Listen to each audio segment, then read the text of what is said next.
Okay, so all of this month we are going to do book related art.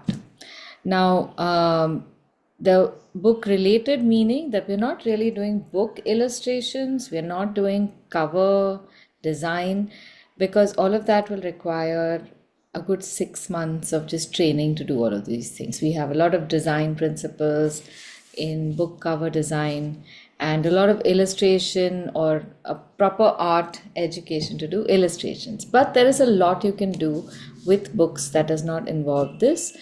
And that's what we're going to explore in the four classes that we have in Jan. So we're starting off with something simple. This is making book jackets for the books that you have. Normally, we just stack our books in a library or on a shelf, and we don't have much control over the covers they come with. Plus, sometimes the covers get very old and dirty just from weathering. They fold a little bit on the corners, or if there's some spill somewhere, they get sticky and whatnot. So I'm sure you've had your share of damaged covers, and it's really sad. So I started making covers for my books. I started making jackets, especially for some books that were rare that I was collecting, and I would make a print of what the cover was and paste that on the jacket, so I knew what the book was, because I enjoyed the cover itself also. So that was like the quick fix trick that I did. But we are going to do one step more. We are going to make these book jackets, but you're going to have the liberty to design it the way you want to and illustrate it that way. So I'm going to show you a few samples of books that I have made in the past for a session like this, so you get an idea of what we're looking at. Let me just change the camera a bit and get those books.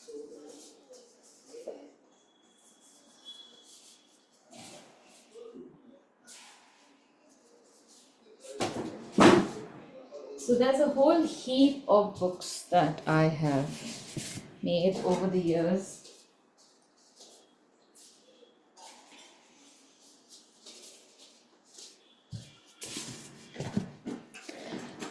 Essentially, what we are doing is creating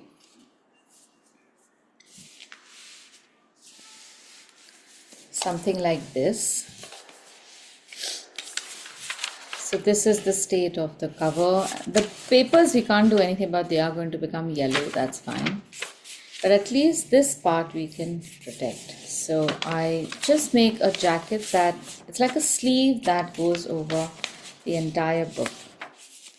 And then I will make some kind of cover.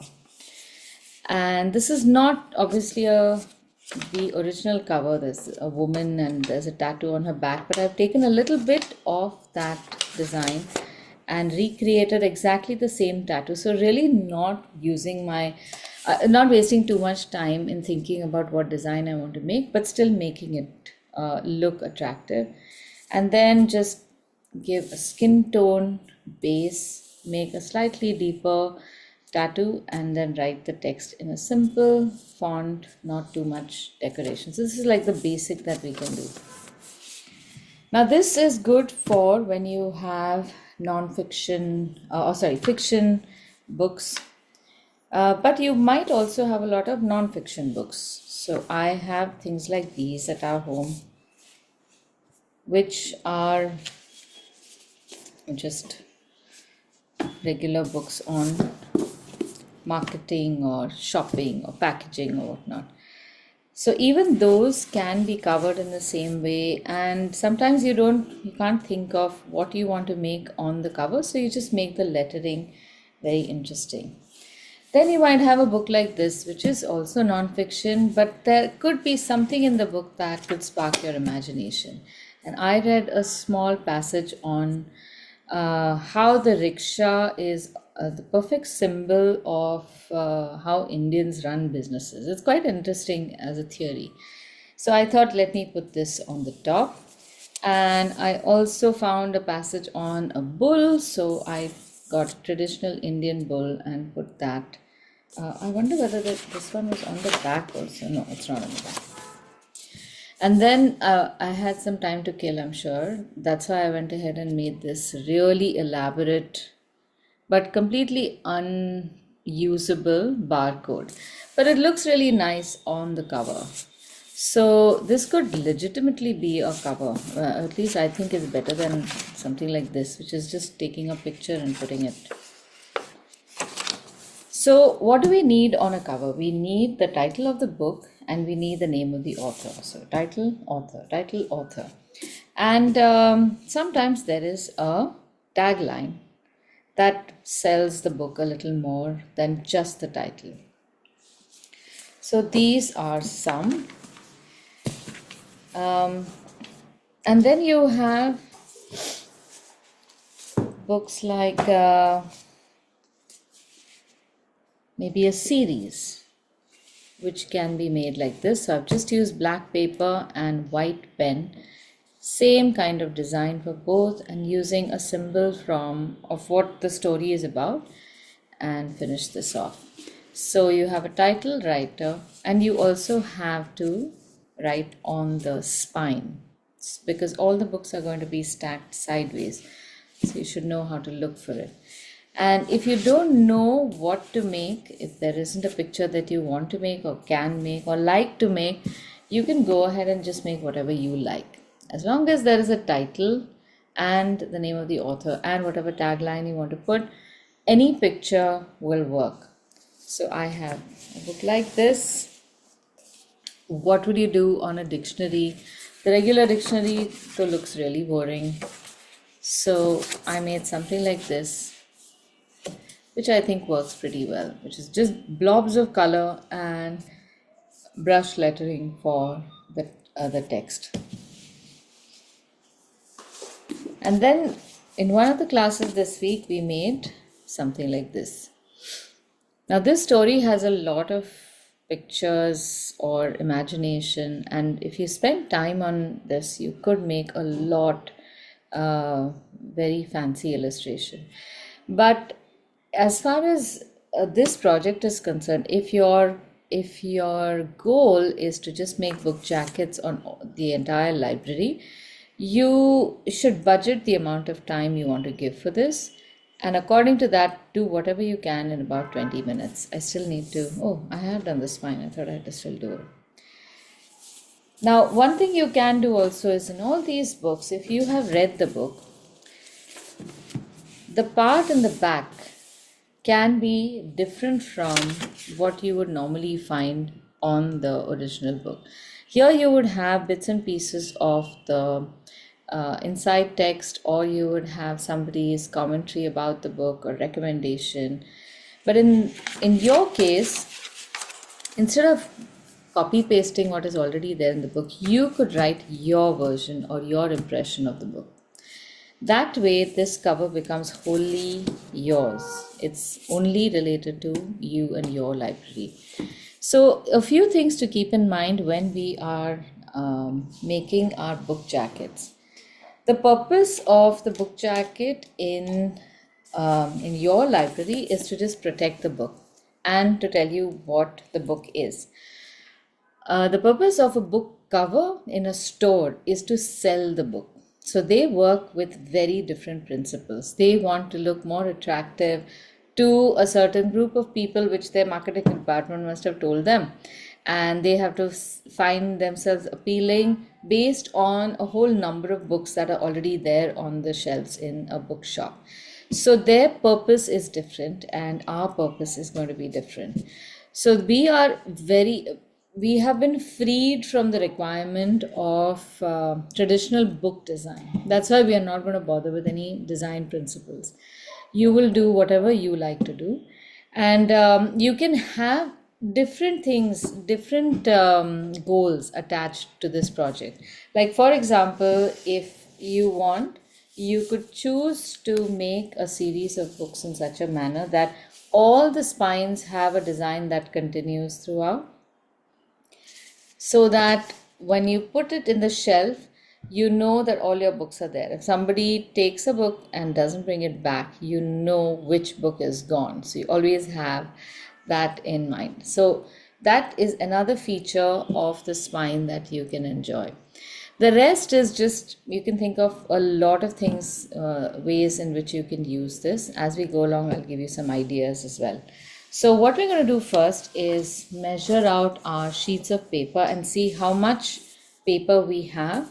And if we need to, we are going to create an extension by joining two A4 sheets on the shorter side together.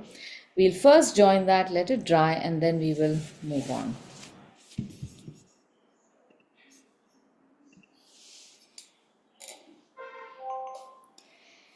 All right, so my book is just about a centimeter or so short of an A4 size.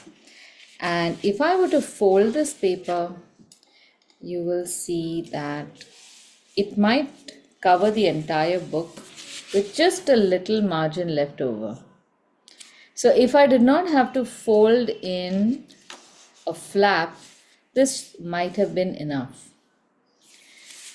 And this is usually the size of books 8 by 5 or 7.5 by 5 or even slightly smaller. The slightly smaller books would be like my Merriam-Webster, where a single A4 size sheet will be enough.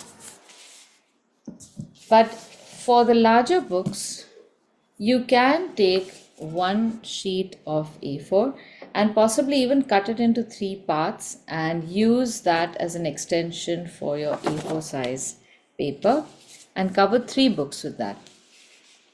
So right now I'm not cutting it, I'm just going to paste about 1 centimeter of an overlap onto this sheet.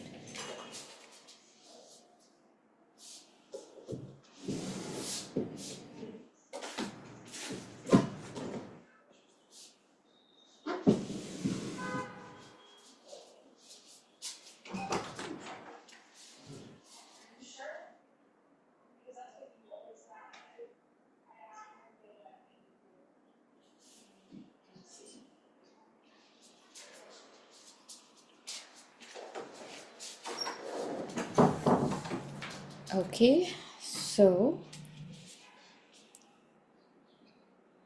just apply a thin line and don't make it too gluey.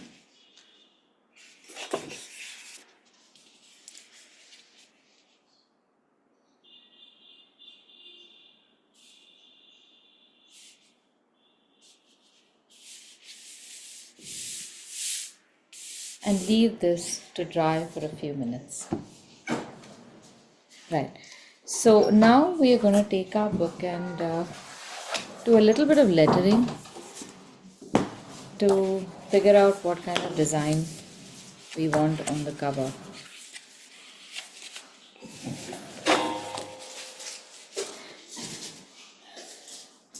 So what I want you to do is write down the name of your book, but whatever you're writing, I want you to write it in such a way that it could potentially be the composition of your book itself. So avoid writing it just like your regular handwriting, because that is usually just very it's just meant to communicate and not necessarily look good. So my book is Bob Dylan Chronicles. So I want to focus on the Bob Dylan part and put Chronicles below that. But we can try different things. So what I mean by writing it as a potential composition is I'm going to write Bob pretty big. And I'm going to try and make my letters look even, almost like an illustration. Now I can write Dylan underneath this, but I want to center align it. So to center align, I will make 2 dots on the side. Dylan, the word, has got 5 letters. So I'm going to make these dots in such a way that the 1 letter is in the center. one dot is in the center, two dots are on either side, and then gauging the distance between them. Just 1 second. Okay, so now I'm going to make a dot in the center of these two so that I can distribute my letters, and then I'm going to write the letter on the top of this dot such that it looks like it's in the center. Now here's the point where you can also experiment with different kinds of lettering styles. So the word chronicles can be written slightly different because it is different from the name of the person. You could try writing it as a cursive hand.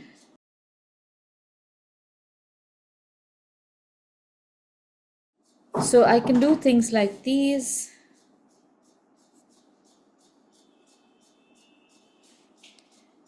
And maybe this could be the cover. Okay. Now after this is done, we can visualize how our book cover can look.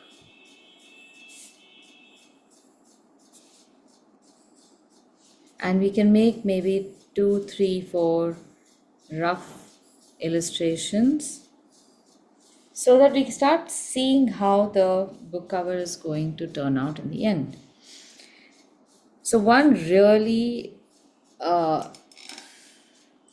no, let me say that again. If you've read the book, then you might be able to understand what the book is about, and you might be able to create some kind of a feel for the book by just using letters. Bob Dylan is often known for writing very provocative lyrics that are meant to target certain, I guess, issues in society. So, say if we write this really big across the paper, and it could look like screaming. You could, in fact, also cut the letters a little bit. And all you need to do is then make them into something like this.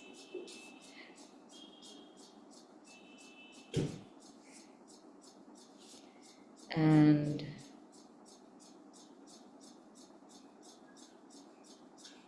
also maybe make it not perfect, because again, his music, the lyrics are fantastic, but gosh, I cannot stand listening to Bob Dylan. I could read it as poetry, but he, as a musician, you really need to. Some of his songs are good, but some are too whiny for my taste. But he's an amazing lyricist. So, of course, I don't want to offend anyone who absolutely worships Bob Dylan. I think that is his status in amongst musicians. So I have all the freedom to do what I want to do. And if somebody comes into my library and says, "What are you trying to say when you make a design like that?" There are very few people who will do that. Design is very subtle, and it talks to you based on what you see and what you want to see. Nikita, I see you've joined. Do you need help? I can just bring you up to speed. Hi, actually, I was in a meeting earlier, Okay. so I cannot follow along right now. Okay. So I'm just going to observe if that's okay. Yeah, that's perfectly fine. But Yeah. feel you, since you joined a little late and you don't know what is happening, just let me know, and I'll let you know how we came to this. Yeah. Yeah, sure, no problem. Okay. All right. So this is one, and I can write Chronicles over here. So now whenever I'm writing letters, I try to figure out how many letters there are, not figure out, and how much space those letters will need. Now the word Chronicles is pretty large. It's got 5, 6, 10 letters. So I have to make sure that 10 letters are going to fit over here. And as I write this, I try to just check how much space do I have left and how much space my letters are going to take. Some letters you can expand, like the L, E, N, all that. And I is usually just one single line, you can't really expand that. Anything that has horizontal movement, like the H, even C is round, you can make that bigger. R can be extended or can be crunched. Then another layout could be that we could make it right aligned like this. So we write Bob.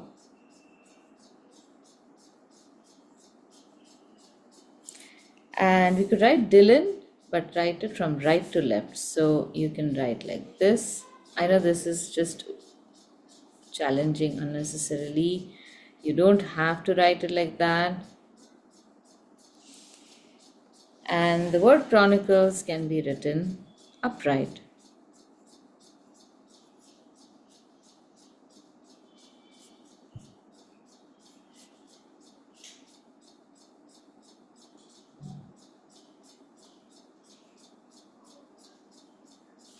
Now I've done something funny over here. I have this D and I have put the I and the C right behind that. It's not even visible. But it looks, if you turn it to the side, it looks like a funny face also.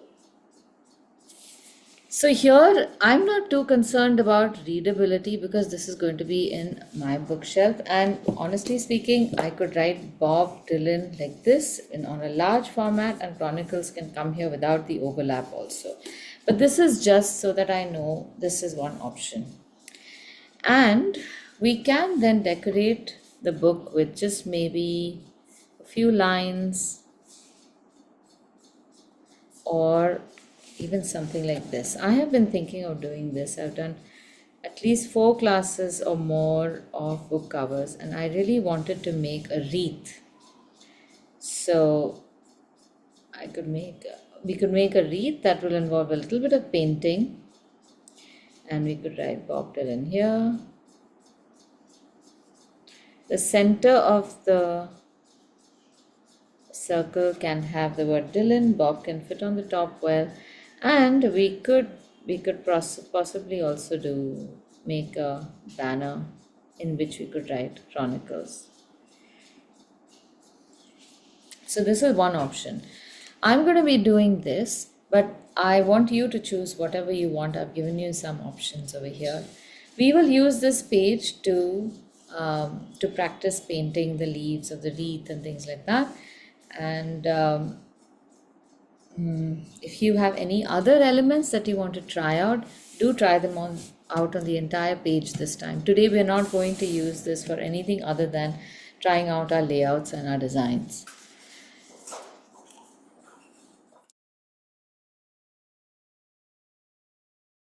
So there's a lot of chatter on the Art from Home group about this book, so I thought I would show you how this works.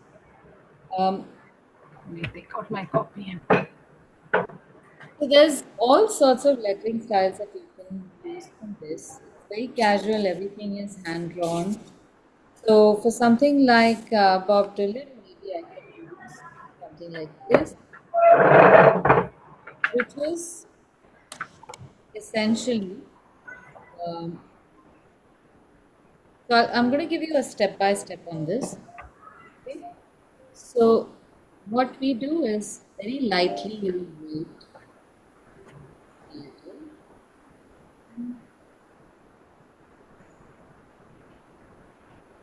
And to make a block letter out of that, we will just go around the letter from the outside and from the inside.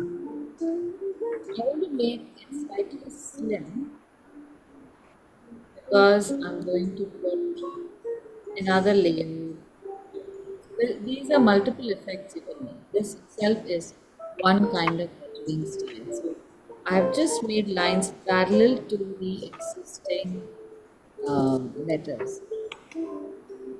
Ashwita, I'm doing, if you have the book, I'm making this one, which is Okay. on page 45.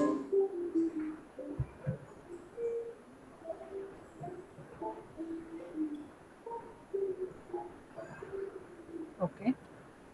Right. So what we're doing essentially is making a little box, shading it dark, or we can paint it.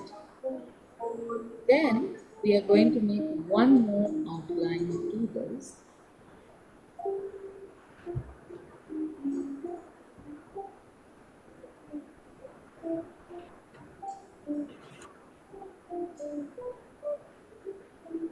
Now this you have to just do slowly so that you can maintain the results from the shading.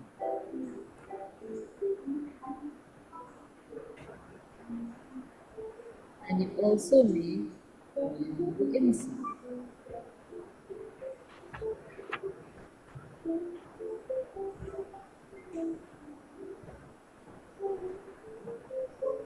Now you can use the letters that you have. Oh, just copy them down.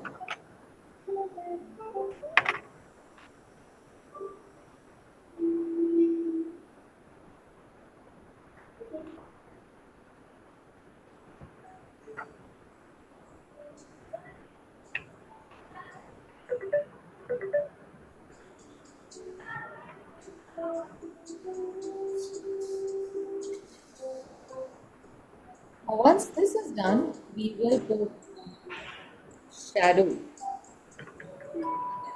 The shadow is done by making a line a little to any one corner. So you make a line to the left bottom. And make it make like a 3D effect of these letters. So anything that is looking towards the bottom and left, or an extra line and shade it, but nothing on the right side and the top. So look at every line that is not part of the letter, every line that is facing towards the left and bottom. So this is facing towards the left, this line is facing the bottom. That is the free space that we have. We have the shadow there. This will start looking like an embossed letter. Another lettering style you could use is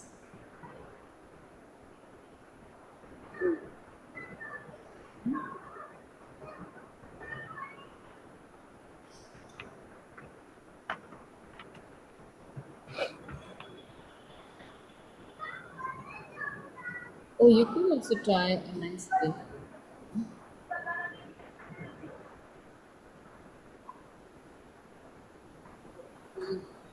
from vintage bottles.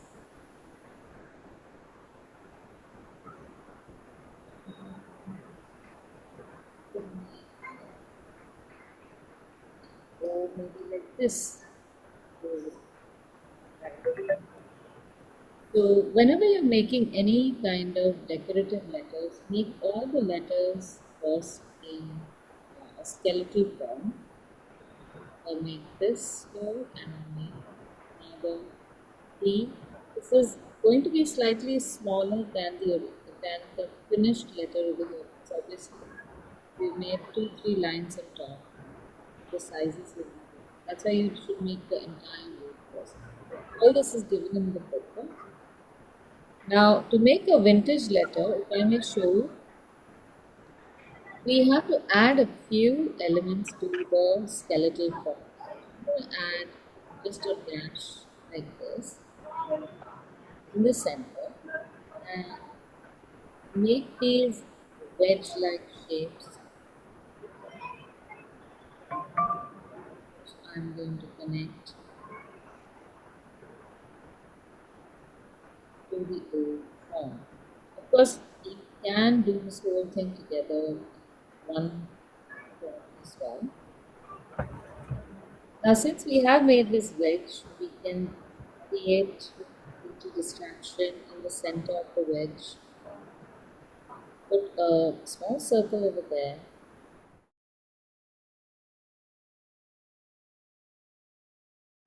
And do the same thing that we did with the first letter. Make an outline.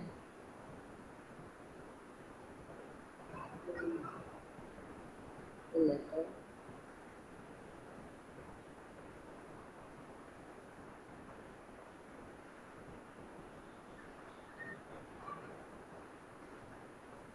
And again, we can make a shadow towards the left and right.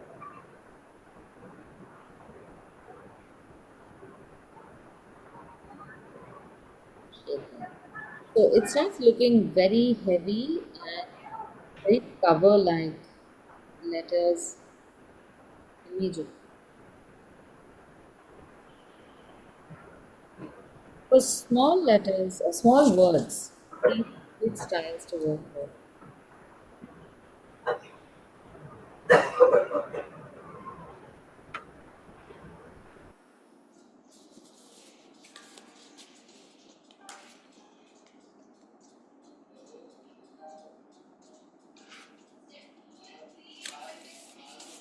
And we can make one more, pretty much the same, so we get to see how our letters are looking.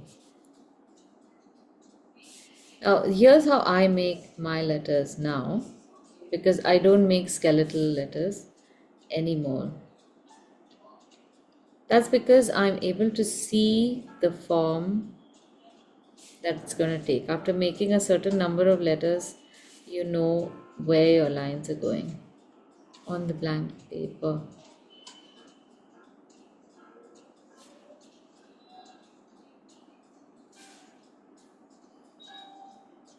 And this one can also be colored and not black and white. So I could possibly take my paint and just paint this now that it is ready.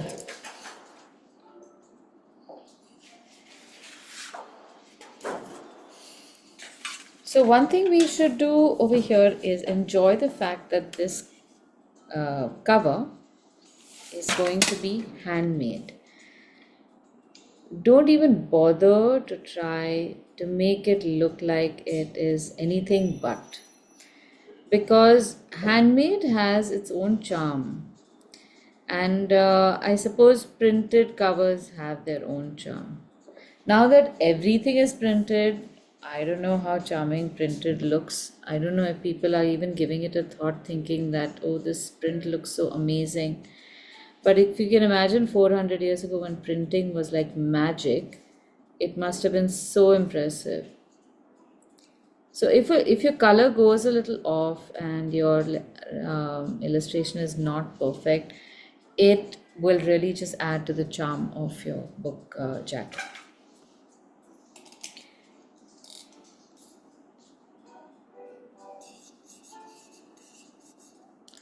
Okay, shall we start making our jacket now?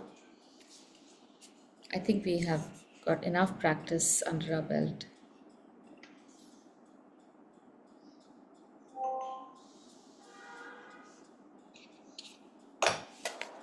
Right. Let's take our sheet now.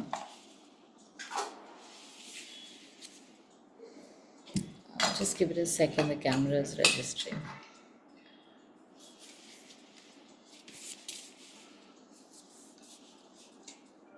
Okay, I'm keeping my book in such a way that at least some part of it sits on the joint. I don't want the joint to come at the end of the page, because that will make it very vulnerable and it might come off. So I need it to lie flat. So I'm going to keep it maybe an inch away from the edge, and whatever extra I get on top, I'm going to use that to fold inside. So basically you have to just take this over and fold it. But I just want to show you a few clean ways of doing folds in papers and making creases like how bookmakers would do. We need to make a crease at the end of the book over here. And then we need to make a crease at the spine. So you just need to pinch somewhere in the center of the page so you know where the spine is going to rest. Okay? And then on each of these pinches I will fold, but I will align the page to the edge and make sure that it is the fold that I make is perpendicular to the edge. Otherwise it will always sit funny. So now from the center I will press in either direction and make sure that all the edges are neat and perpendicular to each other. It's better to do this on the spine first than the edge, and then we'll do the same thing on the edge as well. Now all this is again just to keep your work clean and neat and making you feel happy and proud that you did something good. But the fast way is usually adopted, where you think you want to make a cover, you just take a paper, cover it somehow, and then you make some cover out of it. But do this technique a couple of times. Pinch and then make sure that the edges are perpendicular before you fold properly, and then you can place it. This just sits better. And just make it nice and tight. And on the other side, we can, if you have a scale, great. If not, you can just use a scissor and cut straight along the edge. I just happen to have a cutter, so I mark, and a scale, so I could just pinch it over here as well.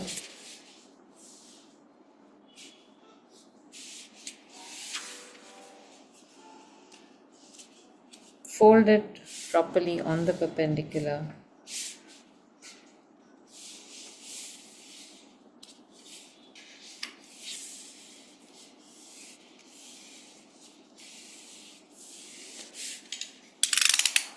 And use a cutter. If you're not comfortable with the cutter, just use a scissor. And if your cutting is a little wonky, don't worry about it, because this flap is going to be folded inside the book.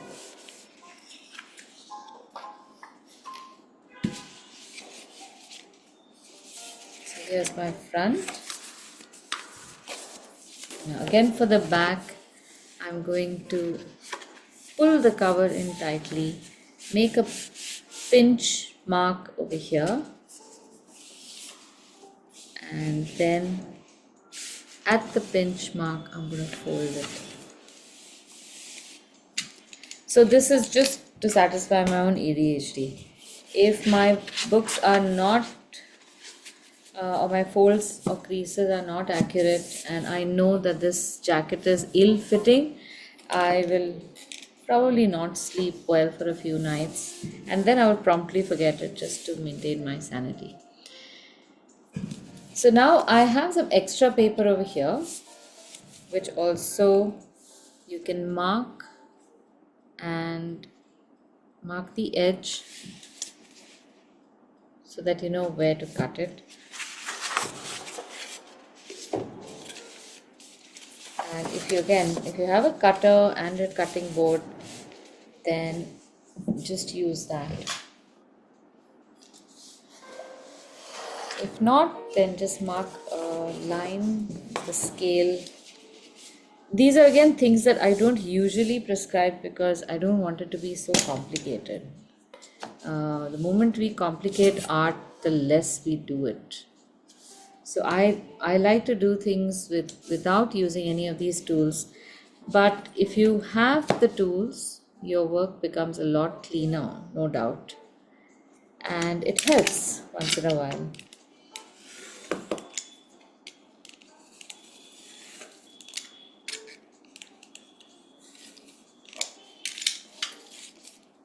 Get rid of all that.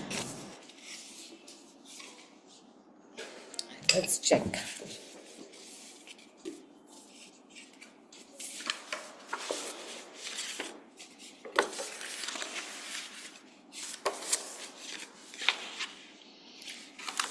So as you can see, making the jacket itself takes a little while. So I usually recommend, if you have some time, make the jackets ahead of time. And you could just pencil in which book the jacket is for and keep the jackets aside. And then one day when you have about 20 minutes, take one jacket out, one book out, and make the cover. You shouldn't take more than 20 minutes to make the book jacket. And of course, if you want to spend half a day making it and making a very elaborate jacket, why half a day? You can take 2-3 months also. Completely up to you. You could like embroider a book jacket for all I care. But that is taking it to whatever extreme you want to. Minimum, I would say 20 minutes should be good. Okay, so next part is how we are going to make that wreath. I just want to show you this very quick and easy way to make a wreath. So let's just draw this in pencil first, and then when we do it on the book, we can paint it directly. Now our book is vertical, so our wreath is going to have to be an oval shape, so that we can accommodate that little banner as well. So will you do this with me? Now the banner is applicable to the title of my book. If your book does not need the banner, then don't do it. So here's how we can make the wreath. Start with an oval shape, and don't worry if it is not perfect, because we are going to make a lot of leaves around it. It does not matter. Now first we will make a few lines on the outside of the oval shape. One line will be at 12 o'clock going upward like that. Then one line will be at 9 o'clock going down at an angle, and then at 6 o'clock going to the right, and 3 o'clock going upward. So you can see this is like something moving anti-clockwise. We continue the same and make at least one more line in between these. So you've got 12, 9, 6 and 3 and the space in between. All the lines are moving towards the outside at an angle. Once this is done, in the spaces in between these, we are going to draw lines, again continuing the same direction of the stalks. We are going to draw a line between the two existing points of the stalks outside, and this time the stalks are going to go inside. So now we are filling this up. The aim of making this wreath is to fill it up in as evenly as possible. Now in these we can make large leaves. These will be the big element in our wreath. Keep the wreath or the leaf shape simple. As far as possible, don't make those pinchy leaves. The leaves that go like this, don't make them very Mughal types. Just keep them simple.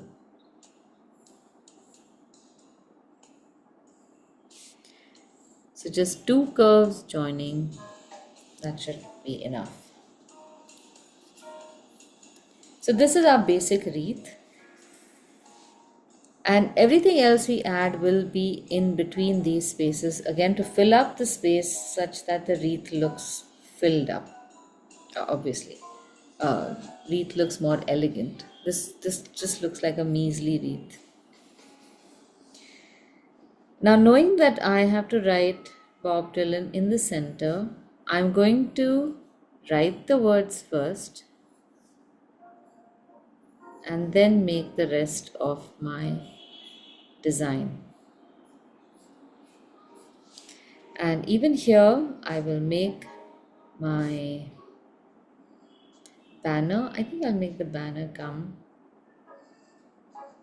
like this.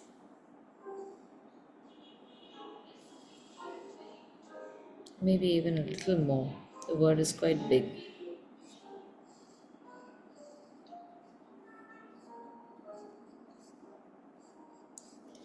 So I don't have to put anything along the banner and nothing to clash it with the name.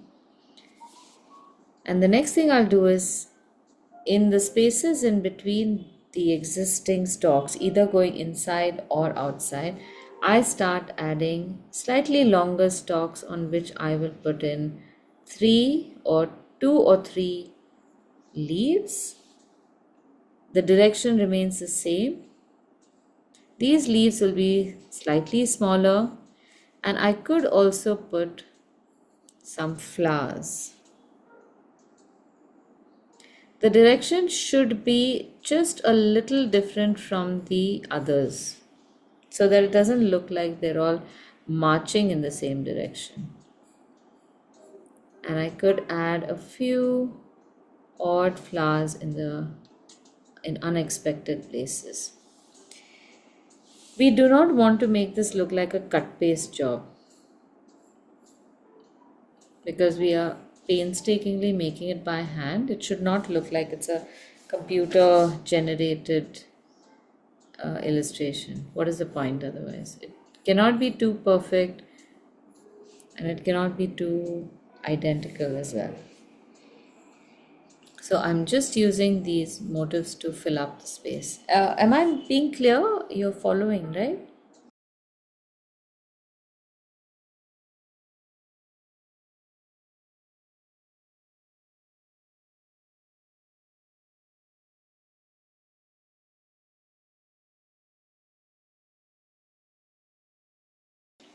Okay, so if this is clear, we can start making the design on the cover. We have just about 20 minutes.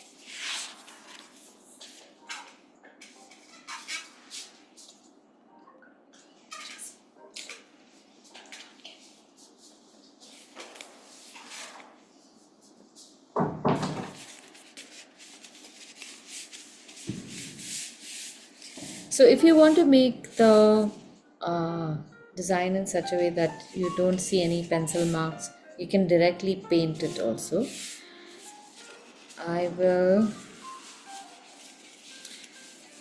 So this is what I'm going to do. I'm going to first write Bob, knowing how much space is going to be taken by this design.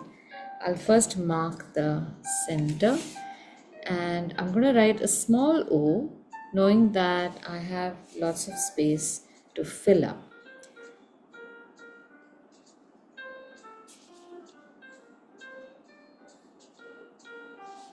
And Dylan.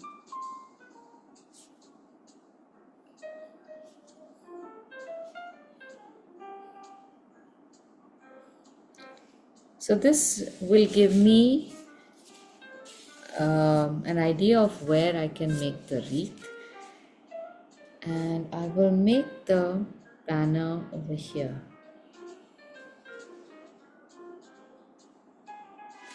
And I've folded this paper because I want to be able to see how much space I have.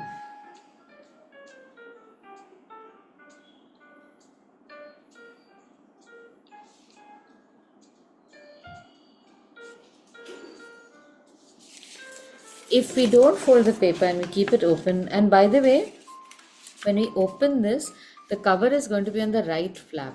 I hope that everyone remembers that, because I have done this in the past where I was designing a book cover some 30 years ago, and I made a beautiful design on the left. Thankfully, it was on the computer, so I could just pick and drop it on the correct side, but I felt really foolish doing that.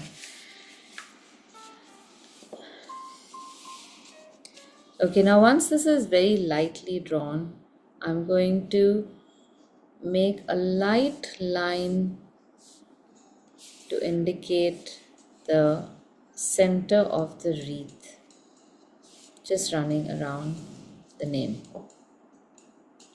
And we are going to just paint these directly. Don't bother with drawing it anymore. The structure is so simple, you will be able to paint it directly. Okay, so now when I'm painting this, I'm removing the book and I'll flatten the paper because I don't want the paper to have bumps or the book to get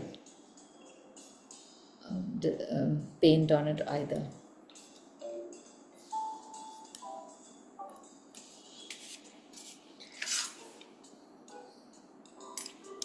I'm choosing a blue-green color for this. And usually when I paint things like wreaths, I don't stick to any one shade. So I will hydrate a sap green, then I don't have a viridian in this box. So this is my raw umber and sap green, a little bit of cerulean blue, and then a little bit of cobalt blue. So I'll keep mixing these colors and make different elements.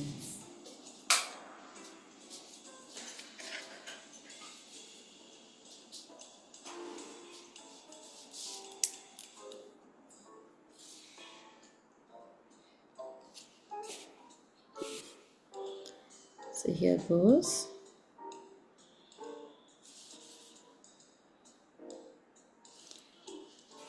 Since this is supposed to be a very organic looking wreath, I am breaking the line up, making it thick in a few, thin in a few places.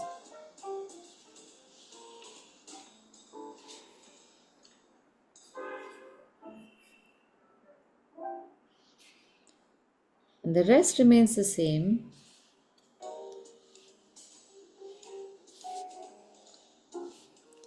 Basically, I am distributing my leaves and stalks evenly across this wreath.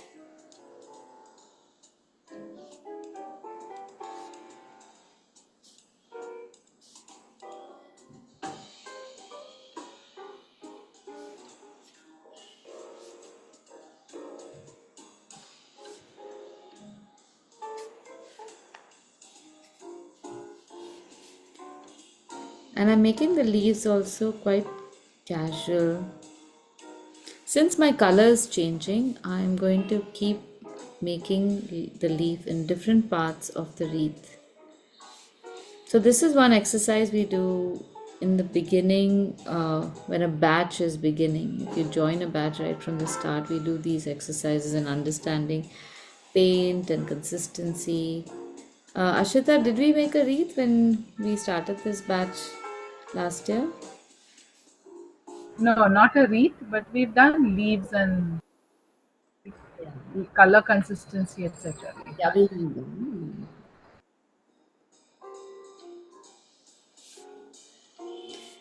here my design wreath is going a little into the flap, so I'm just going to let it. I'm not going to stop it from extending outward. Otherwise it looks very odd when you just have half a cut leaf there.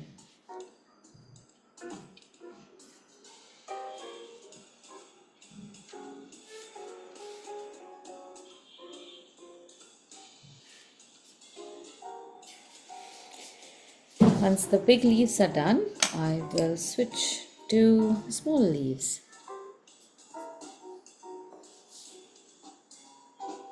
So I try to never have two stalks in the same at the same joint in uh, anything, because for me, when a line splits into three parts, it looks too cluttered.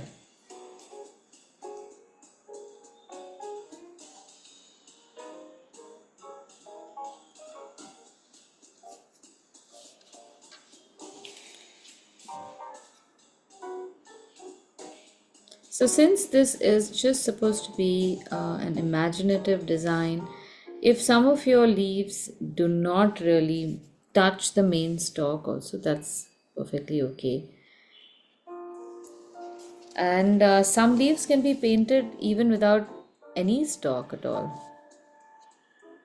You can easily overlap the leaves in some places.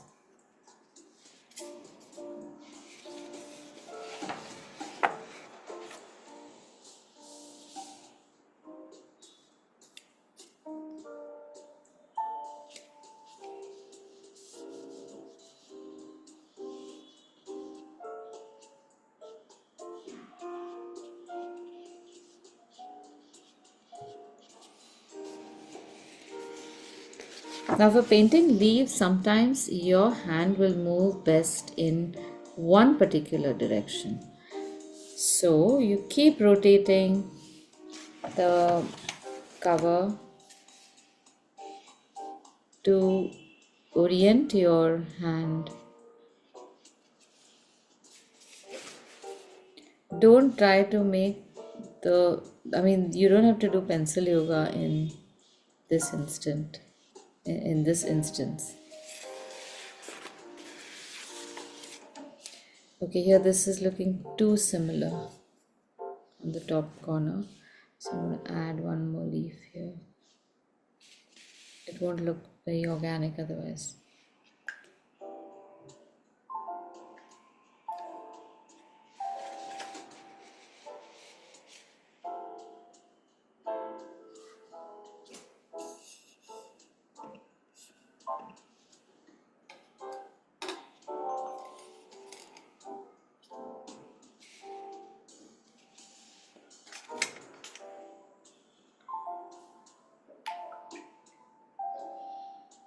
Okay, a banner can be maybe a yellow ochre.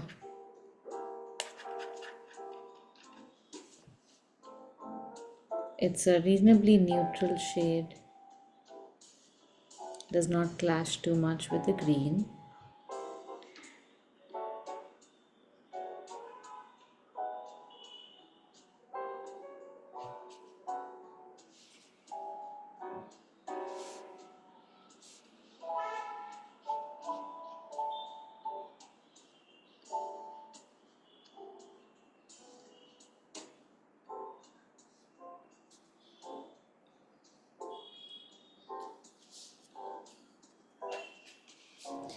And I shall use a nice bright red orange color for the name. So this is my absolute go-to combination: blue green, red, yellow ochre.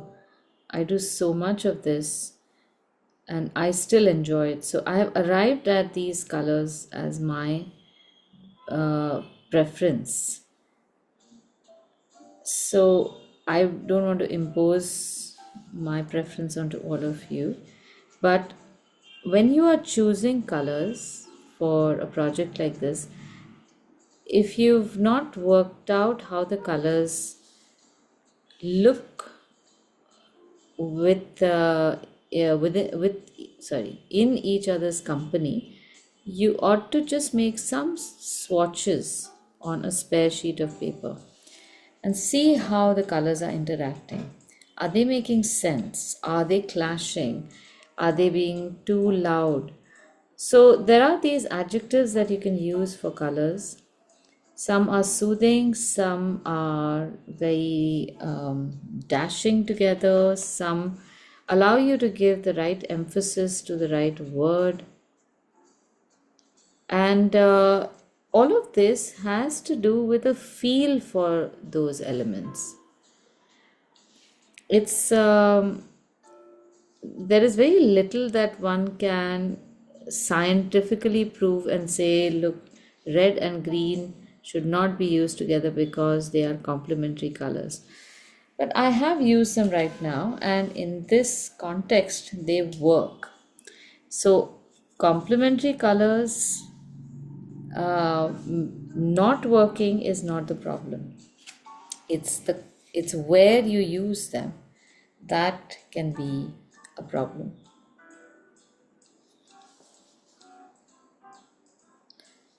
Okay, I'm using a cerulean blue to make these just triangular shaped flowers. So I'm essentially just pressing my brush twice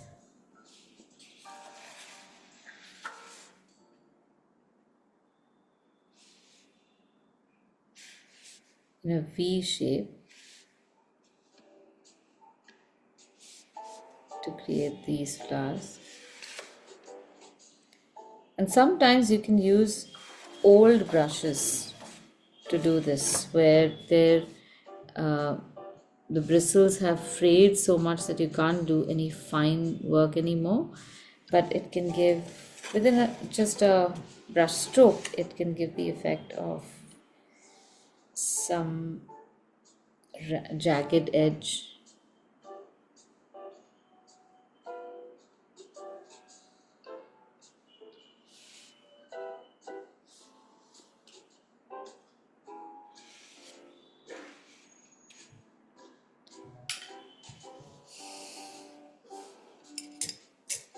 I'm going to continue to use the brush itself.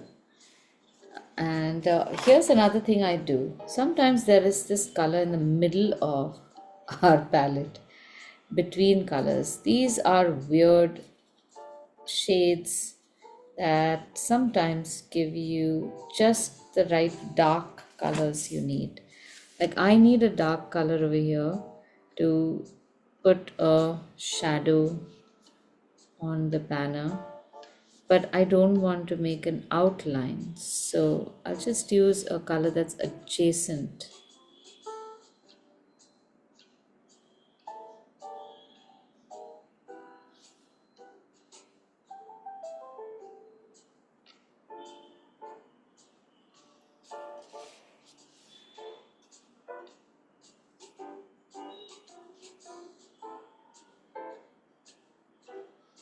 Make these shadows here so that it stands out,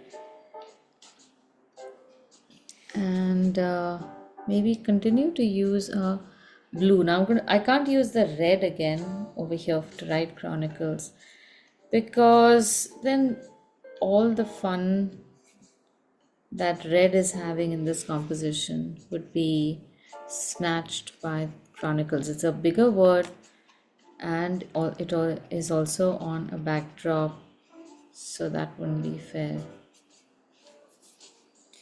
Now, in this instant, if you feel the need, please do use a pencil to make a baseline.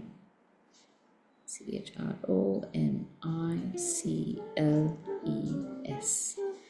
Make those dots at the bottom and carefully write the letters. Whenever you have a bent line onto which, or a curved line onto which you have to write the letters, make sure that your letters sit straight on the perpendicular at that point if you want it to look like they are moving with the curve.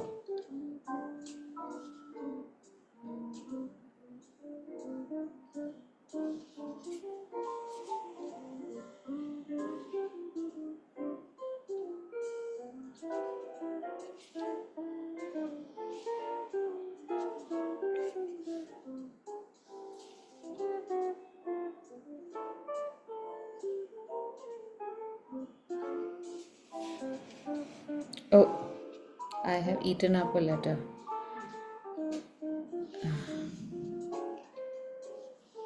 I knew something was wrong. So I'm going to add a baby letter.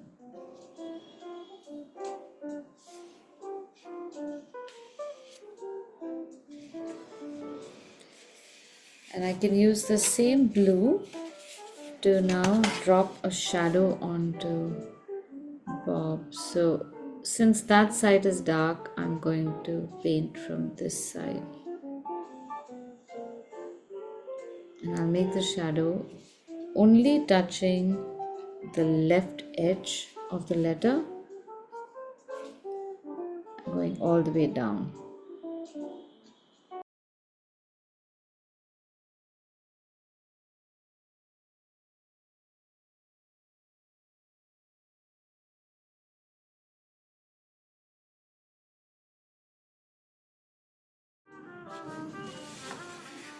There we go, exactly on time somehow.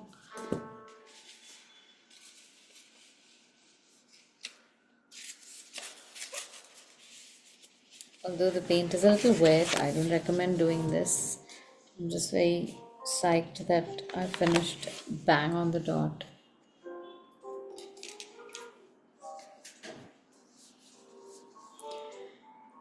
Now this is not fully done. I have to also make the spine. But this is what I mean by making it like a proudly handmade cover. So the few things just from a design perspective you ought to remember is how much space do you have and how well you are using it. Try to distribute the elements evenly so that the design looks centered, and that's the easiest thing you can do.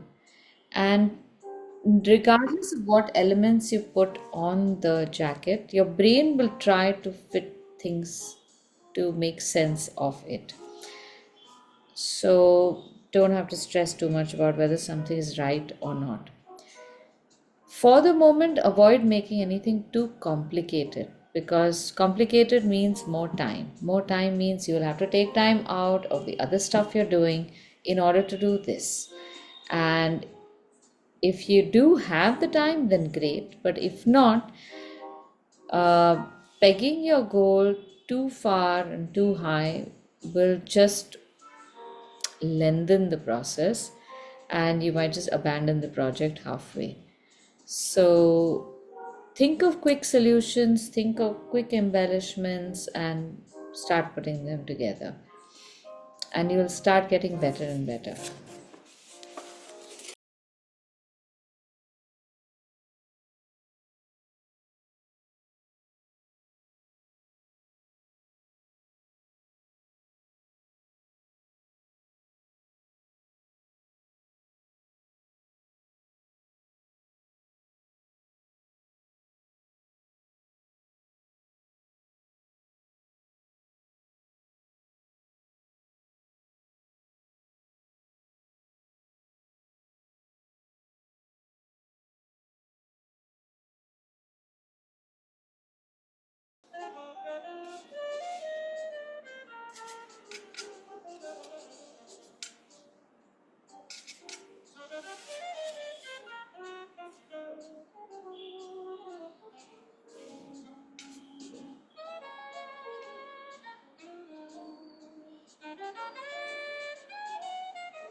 A few other ideas that you can use when, not when, but for, I guess, excuses to make a book jacket is when you're gifting books to someone. So you could use the book jacket as, or the back of the book jacket to write a message for them. Instead of making a card, you could just write what you wish they would enjoy in the book. If it is a book that you want to gift to some young person in the family, a book that maybe others or the older people in the family have read and enjoyed, then in the back of the book, as they have those blurbs or statements, you could get those statements from the family members and illustrate that, so that the young person who is receiving the book knows what everyone else thinks about the book also. So there's lots of different things that you can do to make your library beautiful. Um, you can also try getting different kinds of papers. You could try making a collage. You could also, if you're into it, maybe stitch up a jacket, especially if they are very thick, big books. Then you could stitch one jacket out of cloth also.